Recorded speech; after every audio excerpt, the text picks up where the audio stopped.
Let's take a deep dive into Amber's appeal documents and see if she has any chance. Fuel me once here, driving instructor of the world. Now, I'm not a lawyer.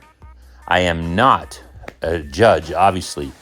What I am is I have a PhD in linguistics and rhetoric and composition. So what I have done for a career, partly, is I'm what's called a forensic linguist. I study legal documents and legal language and language that gets done in a legal setting. And I realize they sound the same, but they're actually two different things. So speech and writing that are legal in nature and given in legal settings. So I do have some experience analyzing court documents. Actually, quite a bit of experience. A lot of years. I'm not even going to tell you how much because I am old. Let's look at number one. Now, forum non-conveniens means that the trial should have happened in a more appropriate location. I have never seen it argued this backwards before. You can go read the original document. It's not in the unsealed documents. It's in the regular forensic documents that are in the Fairfax court website.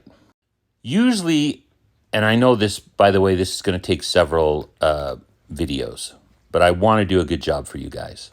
Usually this gets argued that even though a person lives somewhere, a more appropriate court in another jurisdiction is better for a number of different reasons. Either they can't get a fair trial in their jurisdiction, or their experts are better in the other one. The government uses this all the time to move things to Washington, D.C.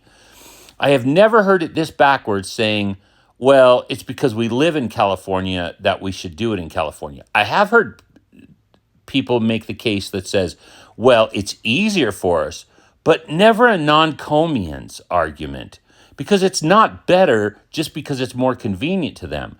The Washington Post offices are located in Virginia. That's why the trial was held in Virginia.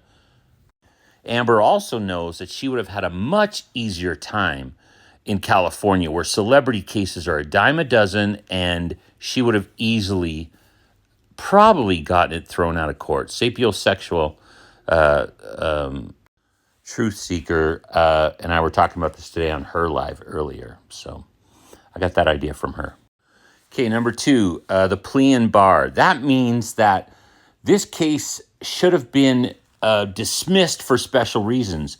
And the special reason, Amber and her team cite, is that the UK case already offered a judgment. The problem is that judgment has nothing to do with a US court. The claims are totally different. Besides, the op-ed was written after the UK case.